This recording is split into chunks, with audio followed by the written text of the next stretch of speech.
ये किताबें मैंने लगभग 45 एक्ट लिखे हैं, 15-16 मार्केट में किताब हैं और बहुत सरल भाषा में और पूरे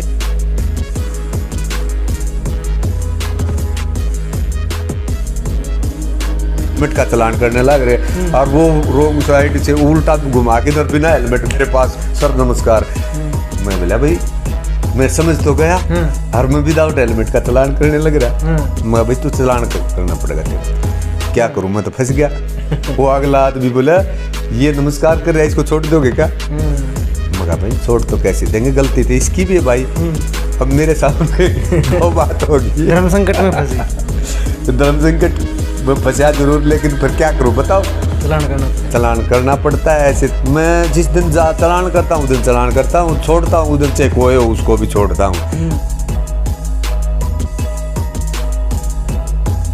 आप देख रहे हैं हरियाणा 36 लाइव, 36 बिरादरी की आवाज़। भाई सभी दर्शकों को मेरा नमस्कार। मैं आशीष सांगवान हरियाणा 36 लाइव पर आपका स्वागत करता हूं। दोस्तों, हर दिन हर हफ्ते हम आपको एक ऐसी खास शख्सियत से रूबरू करवाते हैं और आज हमारे साथ मौजूद हैं दिल्ली पुलिस से जो एएसआई रामवीर सांगवान जी हैं, वो हमारे साथ में हैं। कवि भी हैं, लेखक भी हैं, है ना। तो काफ़ी सारी उपलब्धियाँ इनके पास में है। इनसे हम बातचीत करेंगे और इनकी जो बायोग्राफी है उसके बारे में हम इनसे बातचीत करते हैं। तो सबसे पहले तो जी स्वागत है आपका हरियाणा 36 लाइव चैनल पे। थैंक्स। अच्छा जी, रामवीर जी आपसे हम बातचीत करते हैं जो आपकी बायोग्राफी है जी। सोशल मीडिया पे आप काफ़ी एक्टिव हैं जी, अन्य लोगों के बजाय जी। तो लोग जो है आपकी बायोग्राफी भी देखना चाह रहे हैं, भाई रामवीर सांगवान का रहन सहन कैसा है, क्या खाते हैं, क्या पीते हैं, कहाँ रहते हैं, उनके मन में इच्छा होती है जानने की। तो इसी वीडियो में हम बातचीत करेंगे आपके पूरी बायोग्राफी के बारे में। सबसे पहले अगर हम आपसे बातचीत करते हैं तो आपका जन्म कब हुआ और शुरुआत जो है वो कहाँ से हुई? जन्म मेरा 12/1/72 को गांव पिलाना, जिला रोहतक, हरियाणा में हुआ जी। और गांव में ही रहन सहन और काफ़ी पीढ़ियों से आर्मी में बेल्ट सर्विस में है। मैं पुलिस में हूँ, एक चाचा का लड़का वो भी पुलिस में है। बाकी 7 पीढ़ी से लगभग हम देश सेवा में हैं। बेल्ट फोर्स की नौकरी, बेल्ट की नौकरी करी है। First world war, second world war, Burma star ये हमारे घर पर मौजूद हैं आज भी। और किसान और बेल्ट सर्विस दोनों से जुड़े हुए हैं, यानी कि देश के लिए सेवा भाव शुरुआत से ही है। जनता के लिए है, किसानपना भी और बॉर्डर का भी।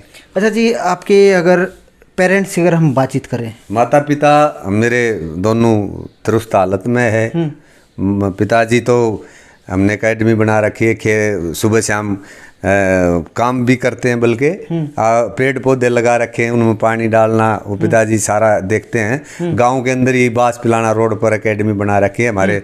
हम भी 4 भाई हैं। बड़ा का नाम फौजी सत्यवान है, उसके वो फौज में थे, फिर बीएसएफ से ईश्वर सिंह है और मैं दिल्ली पुलिस में हूँ। उससे हमारा सबसे छोटा वो भी बीएसएफ से है और चाचा का लड़का बीएसएफ में है। चाचा बीएसएफ से इंस्पेक्टर रिटायर्ड है और भतीजा है वो भी आर्मी में है, पहलवान से रहा यहाँ पे दिल्ली। और भतीजी दूसरे की जो वो नर्सिंग लेफ्टिनेंट से अभी सेलेक्ट हुई है, ये पीछे हुई थी इसमें। हाँ, तो तकरीबन आर्मी का या बेल्ट फोर्स का ही परिवार देश सेवा में है। देश सेवा में है। चाचा को भी ऐसा मेरे को भी ऐसा दानकारी पुरस्कार मिला है। चाचा को अभी भी मिला है, पीछे से रिटायर होने के बाद भी घर पर भी आया है, ऐसा दानकारी पुरस्कार से पुरस्कृत किया गया। तो इस प्रकार से लड़का हमारा वो अभी पहलवानी करता है और पढ़ता भी है जी। तो दोनों तरीके से बेटा है जी आपको? मेरे को एक बेटा है, 2 बेटी हैं। 2 बेटे? हाँ, पंकज है वो रोहतक अखाड़े में जाता है, मेहर सिंह के अखाड़े में जी। और हमने खुद अपना गांव में भी खोल रखा है, एकेडमी बना रखी है, उसमें बॉक्सिंग है, कुश्ती है, सारी चीज़ें। अच्छा जी, आपकी करियर की शुरुआत हुई तो आपकी क्वालिफिकेशन क्या रही शुरुआत में? जैसे आपकी पढ़ाई गांव में हुई या बाहर रोहतक में हो तो रोहतक, जैसे कॉलेज हो गया, MD होगी, कहाँ से आपने? वैसे तो देखो पढ़ाई का क्या है, जो ये दिमाग है, मैंने तो ये देखा है इंसान जो ये दिमाग सबके बराबर है। क्योंकि मैं आपको बताना चाहूँगा कि मैं 8th क्लास में फेल होया। अच्छा जी। घर से भाग गया था। फेल होने पे घर से भाग गया। अच्छा जी। अच्छा, तो उसके बाद लेकिन मैंने घर से 2 नहर पर चला गया। फिर घर के अंदर थोड़ी तलाश भी, पहले तलाश भी इतना ही कराया करते, शाम तक आ जाएगा, वापस भी आ गया। फिर मैंने कहा मैं आपके फर्स्ट डिवीज़न या सेकंड डिवीज़न से पास होऊंगा मैं। तो बोला ठीक है, क्या बात है। फिर मैं 390 नंबर आए, मेरे याद है, गुड सेकंड डिवीज़न से जब मैं पास हुआ था। तो उसके बाद में फिर मैट्रिक में भी सेकंड डिवीज़न से पास हुआ। लेकिन +2 जो पास किया ना मैंने, वो तो 4-5 जगह यूँ लगा लो कि पेपर दिए, एग्ज़ाम दिए, और जब जाके पास हुआ था। लेकिन मैट्रिक से भर्ती हूँ। लेकिन मैं ये कहना चाहूँगा भाई, अगर आदमी दिल लगा के काम करे तो दिमाग वो ही था उस टाइम पर, वो पास नहीं कर पा रहा था मैं। और उसके बाद ये इतनी मोटी मोटी मैंने किताब लिखी जी। ये इतिहास रचा। ये अकेली नहीं है, ऐसी ये कानून की किताब मैंने रागनी में लिखी। फिर और लोगों को अच्छी तरीके से समझाने के लिए, एकदम समझ में आए सरलता से। आप कहना चाहो तो मैं एक 4-6 धारा बताओ। 493 शादी ना हुई फिर भी पक्की जचा दी। 494 पति पत्नी जिंदा दूजी शादी रचा दी। 495 दूसरी आगे पहली शादी छुपा दी। 496 छल पूर्वक न करनी चाहिए ब्याह शादी। 497 जार क्रम शादीशुदा और समझा दी। 498 शादीशुदा को बहका ले गया आवाज ना दी। 498 शादीशुदा और करके दुखी सताई सुनो जाने लगा। अगर IPC को भाई अब ये देख लो, इसके अंदर क्लियर निकला है। 493 शादी ना हुई फिर भी पक्की जचा दी, यानी कि छल उसके अंदर चला है कि मैं तेरे साथ शादीशुदा है, लेकिन रीति रस्म से शादी नहीं। गाने के माध्यम से आप लोगों को, मैंने गाने के माध्यम से, और कानून पूरा IPC CRPC evidence act, minor act, DP act, ये सारा मैंने गाने के माध्यम से पढ़ा दिया। गाने के माध्यम से बता कर फिर सरलार्थ भी समझाया उसका, तो एकदम से याद आ जाए। अब ये देखो 497 जार कर्म शादीशुदा और समझा दी, ये अब हटा दिया धारा इसमें। तो आप ये विवाह शादी से संबंधित चैप्टर था, और न्यू का न्यू इसको रागनी की लाइन से भी समझोगे। देखो 495 दूसरी शादी, पहली शादी दूसरी आगे छुपा दी। पहले शादी कर रखी थी, वह बताई नहीं, सीधी निकला ही नहीं 495 धारा। ऐसे करते नहीं है कि लोग शादी को छुपा लेते हैं। अच्छा जी, आपकी जो उम्र थी दिल्ली पुलिस में भर्ती होने की, कब, कौन से सन में आपने ज्वाइन? देखो मैंने तो ये किया था कि मैंने पहली भर्ती देखी थी। वैसे भर्ती तो हमारी लंबी चली थी, 2-3 साल चली थी। 18 साल का हुआ था जब फार्म निकलाए थे, और उस टाइम पर मैंने फार्म मेरी शुरू से ही दिल्ली पुलिस में भर्ती होने की इच्छा थी। वैसे मैंने बताया दिया भाई बेल्ट फोर्स के में हमारे 7 पीढ़ी से चलता आ रहा है। लेकिन मेरे मामा जी भी दिल्ली पुलिस में थे और फूफा जी भी दिल्ली पुलिस में थे। दिल्ली पुलिस से इसलिए वो आते थे तो थोड़ा यूँ लगता था कि भाई हाँ दिल्ली पुलिस में ही मैं जाना चाहता था। और इससे ज़्यादा हमारी सोच नहीं थी। मैंने पहले बता दिया, हम तो फेल होया करते, सिपाही से ज़्यादा सोच नहीं थे ना, तो हम भी अफसर लगते। क्योंकि ये काम कर सकते हैं इतना बड़ा बड़ा। ये किताबें मैंने लगभग 45 एक्ट लिखे हैं, 15-16 मार्केट में किताब हैं, और बहुत सरल भाषा में, और पूरे अपने यहाँ नहीं, यूपी में उन्नाव, मेरठ है, और क्या नाम है ये मुरादाबाद, इन सेंटरों में PSI सब इंस्पेक्टर पढ़ते हैं।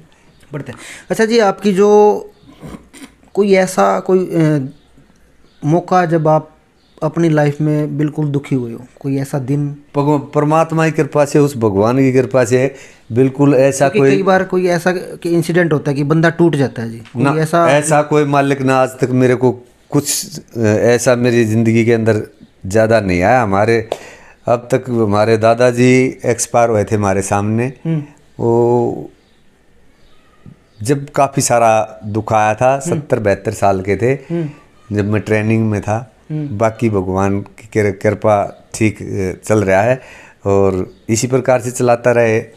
तो ऐसा कोई ओकेज़न रामवीर जी जब आप बिल्कुल खुश हों अपनी लाइफ में कि हाँ आज मेरे पास सब कुछ है?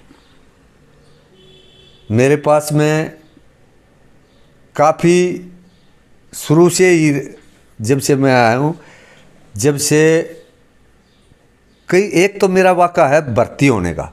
शुरुआत में जब दिल्ली पुलिस ज्वाइन की थी, दिल्ली पुलिस ज्वाइन की जब का है एक वाक़ा, जबकि हमारा जो टेस्ट हुआ था वो कैंसिल कर दिया था। मेरा हरियाणा पुलिस में साथी है अभी भी, वो हरियाणा पुलिस में यहीं पे बोंद पे 112 नंबर गाड़ी पे रहता है, मैं और वो इकट्ठे दोस्त थे। अच्छा जी। तो उस टाइम पर टेस्ट होते थे, कभी ये आउट भी हो जाते हैं। तो मैंने टेस्ट दे रखा था अच्छा तैयारी करके, और वो किसी ने बहका रखा था कि हम पे वैसे करवा देंगे। तो वो टेस्ट एक्चुअल में आउट हो गया, उसकी तैयारी कम थी। वो मैंने पूछा बाहर निकल के, भाई क्या नंबर का आया? तो 60 नंबर का पेपर आया करता। बोला मैं तो 59 का कराया। मैं भी अपने आप पढ़ के 59 का हो नहीं सकता, मैं तो फेल हूँ। तू तो भर्ती हो गया जी भाई। लेकिन हुआ क्या, थोड़े दिन के बाद वो पेपर कैंसिल हो गया। पेपर कैंसिल जब होता है, दूसरा पेपर होता तो फिर अच्छा होता है, मतलब उसमें फिर किसी की वो ना चलती, ना आउट हो पाता। दूसरी बार मैं पास, वो फेल हो गया। अच्छा। फिर एक झटका और लगा, इंटरव्यू होना था। इंटरव्यू के अंदर इंटरव्यू होया तो इंटरव्यू में फिर हम रख दिए, क्योंकि जनरल के थे एक तो, और एक टाइट सा जो डीसीपी था वो था। बताया था हमने काफ़ी, हमारे पास और कुछ वो था नहीं, मैट्रिक पास था। उस टाइम पर मैट्रिक पास को ले लेते थे, और नहीं +2 पास कर ली थी मैंने, सॉरी +2 पास था। और कोई छूट थी नहीं, ना हाइट वाइट की क्या है कि, तो उसमें एक आधे नंबर से हम फिर रह गए। अच्छा। फिर रहने के बाद में वह भर्ती तो पूरी हो ली। उसके बाद मेरे को सोए को एक दिन में सपना आया, जनू मैं दिल्ली पुलिस में भर्ती हो गया। अब कैसे हो सकता है, 21 साल का भी हो लिया, लेकिन भर्ती हो तो कैसे हो सकता जी। उम्र लेकर ली, सब कुछ निकल लिया। लेकिन कुदरती कुछ ही दिन के बाद कहा भाई भर्ती करनी थी, पुलिस ने अगली। तो वो सिप्पी था, मेरी याद नहीं, उसने कहा कि भाई जो पहले वाले हैं और यहाँ तक पहुँचे उन्हीं में से उठा लो ना।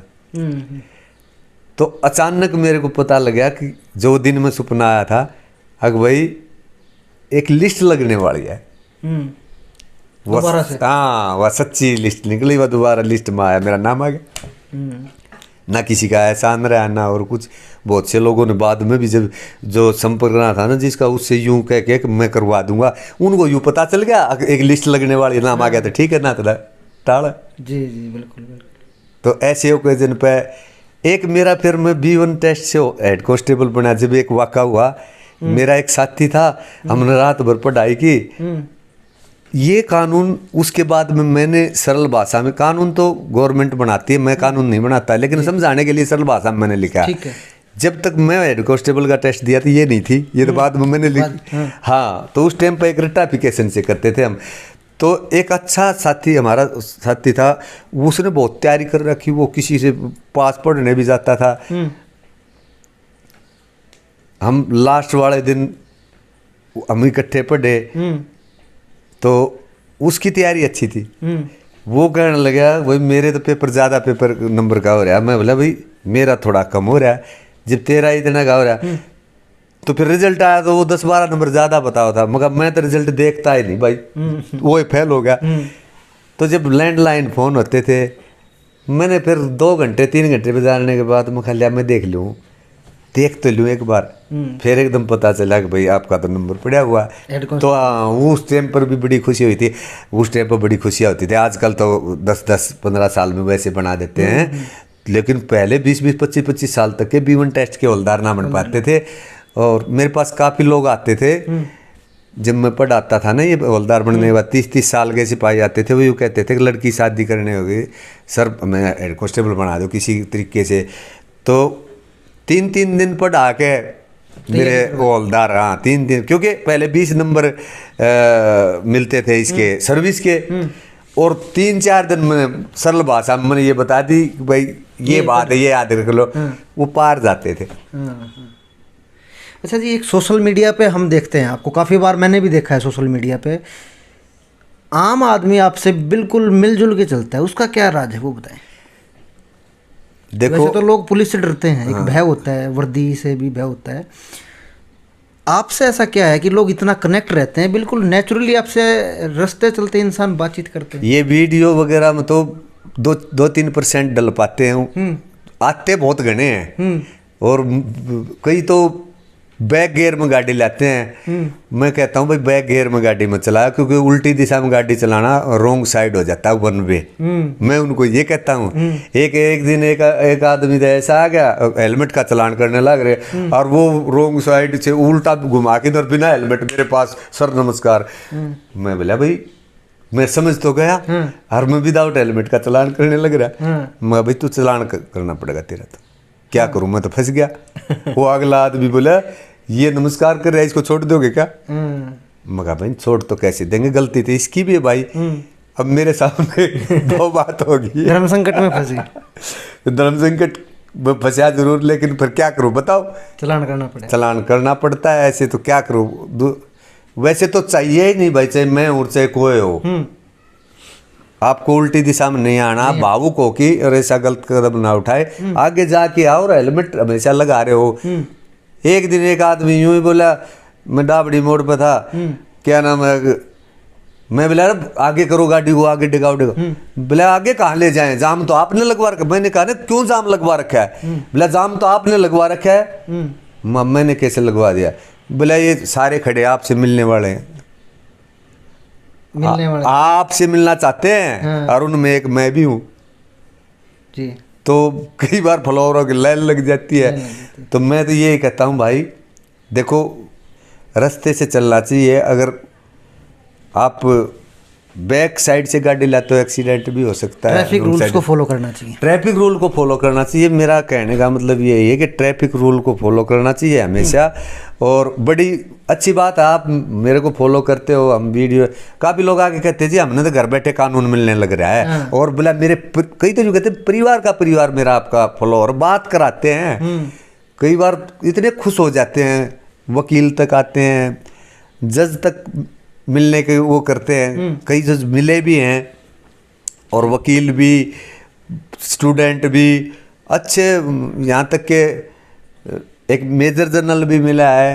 और भी कब है, कई बार ऐसा हुआ जैसे आप ड्यूटी पे हो किसी चौराहे पे और जो आपके फॉलोवर्स है, आपके जो चाहने वाले हैं, वो सेल्फी वगैरह भी, आजकल दौर है सेल्फी का, कुछ ऐसा आपके साथ कभी हुआ है? सेल्फी लेने वाले भी आ जाते हैं, लेकिन ध्यान रखा जाता है, सारा ड्यूटी का भी ध्यान रखा जाता है। आपको पता है ये तो दौर है, इसने कौन खत्म करेगा सेल्फी वाला तो फिर भी मैं तो यही कहता हूँ भाई ध्यान से चलो, ट्रैफिक रूल को फॉलो करो। कई बार आप भावुक होके और गलत काम हो जाता है, तो इस चीज़ से बचे।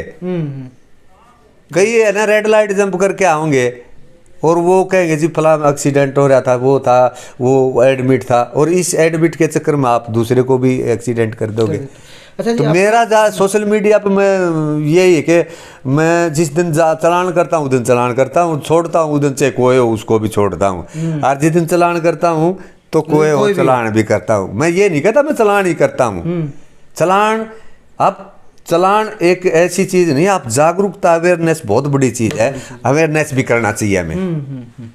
तो सोशल मीडिया पे जो आपका इंटरेस्ट है जी, वो कहाँ से आपने ऑब्जर्व किया, कैसे हुआ कि आज के दौर में आपका जन्म तो ऐसे दौर में जहाँ पे मोबाइल भी नहीं थे और ड्यूटी जो आप कर रहे हो अभी जो चला रहे हो? मैंने 12 साल तक पीटीसी में पढ़ा है और मैंने IPC, CrPC, evidence minor act, DP act, ये सारा ऐसी चीज़ जो मैंने, एक आदमी ने ये कहा था कि लक्ष्मीचंद होता तो इनको राग नियम बना देता। और मैंने मेरा तो बड़ा भाई है फौजी सत्यवान गुरु भी है, वो म्यूजिक भी मतलब हर तरह का म्यूजिक बजाना जानता है और बॉक्सिंग का कोच भी है गांव में, एकेडमी मैंने बताया, गांव पिलाना, जिला रोहतक, हरियाणा में, बास रोड पे। तो कविता और ये चीज़ तो सोशल मीडिया का बचपन से, यानी कि वैसे तो 10वीं तक 12वीं तक जब भाई के पास में जाता नहीं था, शर्मांदा जाट हो गया ना। अगर रागनी रूगनी गाने का शौक तो बचपन से था। फिर बाप पिताजी से डरते थे, घर वालों से डरते थे, समाज से डरते थे।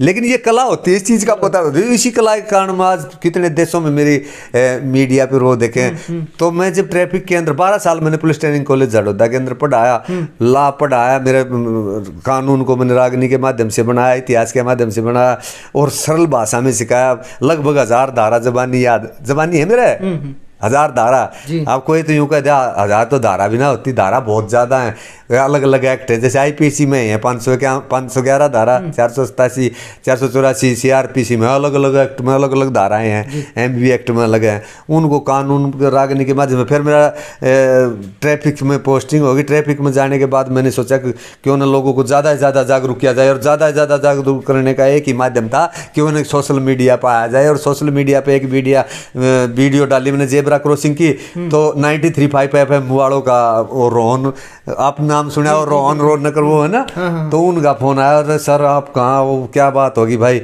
एक बार हम इंटरव्यू लेना चाहते। क्या, मुझे पता भी नहीं, बोले आपकी एक वीडियो इतनी मतलब इतनी बड़ी चल रही है। मैंने सोची यार वो कह रहा किसकी देख ली होगी, मुझे पता ही नहीं अब तक भी। और वो 30-40 लाख लोग देख चुके उसको। उन्होंने इंटरव्यू के दौरान वो आके दिखाया। अब वो तकरीबन महीना 15 दिन में फ़ोन कर लेते हैं, जब भी कोई नई बात पूछनी हो ना इंटरव्यू, तो उनका आता रहा 93.5 जी, बिल्कुल FM वाला जी आते रहते हैं उनका। अच्छा जी, आपकी अचीवमेंट है वो क्या क्या रही है अब तक आपके जीवन में? मैंने अचीवमेंट अब पुलिस के लिए कहो तो पुलिस के लिए मैंने या आम नागरिक के लिए सरल भाषा के अंदर कानून को लिखा नहीं, गाया, उसको गढ़वे मंजू के माध्यम से गाया। और B1 टेस्ट में पहले शुरू में हौलदार जितने, अब तो वैसे बने, दिल्ली पुलिस में पढ़ा के हौलदार तकरीबन मेरे बनाए हुए थे। चाहे वो मेरा योगदान था, चाहे उसने किताब पढ़ी हो, चाहे उसने CD सुनी हो, ऑडियो सुनी हो, वीडियो सुनी हो, या डायरेक्ट मेरे से पढ़ा हो, ज़्यादा ज़्यादा। और इसके अलावा गांव में सोशल काम किया है, एकेडमी भी बनाई है, और 1-2 मंदिर में भी बढ़ चढ़ के यानी शुरुआत की है उसकी। और आज करोड़ों रुपया भी लगा हुआ है उसमें। अलग अलग इंसान के शौक होते हैं जी। हाँ। आपके शौक क्या क्या है उसके बारे में बताइए। हमारे शौक है, मेरा तो मैं हर तरह का शौक रखता हूँ। मैं गाने का शौक रखता हूँ, कब बनाने का शौक रखता हूँ, यानी कि कवि भी हूँ, लेखक भी हूँ, कानून प्रशिक्षक हूँ, और समाज सेवा एक वर्दी पहन के ट्रैफिक पुलिस की वो भी करता हूँ। तो लोगों से मिलने जुलना मेरी भावना वो रहती है, और ज़्यादा से ज़्यादा समाज सेवा करता हूँ। अपना दिन मुझे नहीं पता कि चारपाई पर बिता के मैंने कोई बिताया हो दिन के अंदर। लोग शहर की तरफ भाग रहे हैं, आप फिर भी गाँव में रह रहे हो। गांव का खान पान हवा अच्छी है, हालांकि माता पिता गांव में रहते हैं, टाइम लगता है तो हम उनके पास जाते हैं 7 दिन में 10 दिन में। धीरे धीरे करके लोग गांव के अंदर तो रुझान सबका ही आ जाएगा। जी, शहरों में प्रदूषण भी ज़्यादा है, और रहन सहन भी, खान पान बहुत फ़र्क है, बहुत फ़र्क है जी। तो भाई हमारे साथ मौजूद थे जो दिल्ली पुलिस के जो ASI हैं रामवीर सांगवान जी। ट्रैफिक के जो मतलब हर प्रकार की जो नॉलेज है, बुक भी इन्होंने लिख रखी है, उसका भी कोई लिंक होगा तो हम डिस्क्रिप्शन में डाल देंगे, बुक का भी आप जाके देख सकते हो। और उनका जो एक सोशल मीडिया पे यूट्यूब चैनल भी है, Ramveer Sangwan DP, Ramveer Sangwan DP Ramveer Sangwan DP है। और दिल्ली ट्रैफिक पुलिस के नाम से एक पेज था, वो अभी थोड़ा उसमें चल रहा है। अभी रामवीर सांगवान ऑफिशियल के नाम से नया पेज बनाया है फेसबुक पे। हाँ, फेसबुक पेज है वो। रामवीर सांगवान दिल्ली ट्रैफिक पुलिस के नाम से पेज था, वो मेरे फ़ोन मोबाइल वो, हाँ, उसके कारण पता ना वो OTP में नहीं। इसका जो यूट्यूब चैनल का जो लिंक है वो हम डिस्क्रिप्शन में डाल देंगे। और लगातार जो आपके सवाल हैं इस वीडियो से संबंधित, कोई सवाल जवाब बाय मिस्टेक रह भी गया हो तो आप हमें कमेंट में कर सकते हो। नेक्स्ट टाइम जब भी इनसे बातचीत होगी, आपका सवाल जो डाउट है वो ज़रूर क्लियर करेंगे। हमने आपसे बातचीत करवाई एक खास हस्ती, सोशल मीडिया पर दिल्ली पुलिस में नौकरी करते हुए भी सोशल मीडिया पर लोगों को इतना कानून के बारे में जागरूक करना या फिर उनको बताना इनका परम उद्देश्य होता है। काफ़ी सारे लोग इनको सोशल मीडिया पे फॉलो करते हैं। तो और भी ऐसी वीडियो आपको दिखाते रहेंगे। तब तक के लिए आप हमारे चैनल पे नए हो तो चैनल को सब्सक्राइब कर ले, इसका जो बेल आइकन है वो बेल आइकन भी दबा लें। नमस्कार, मैं आशीष सांगवान, हरियाणा 36 लाइव। धन्यवाद। जय हिंद, जय भारत, जय गौ माता। धन्यवाद जी। धन्यवाद। जय गौ माता।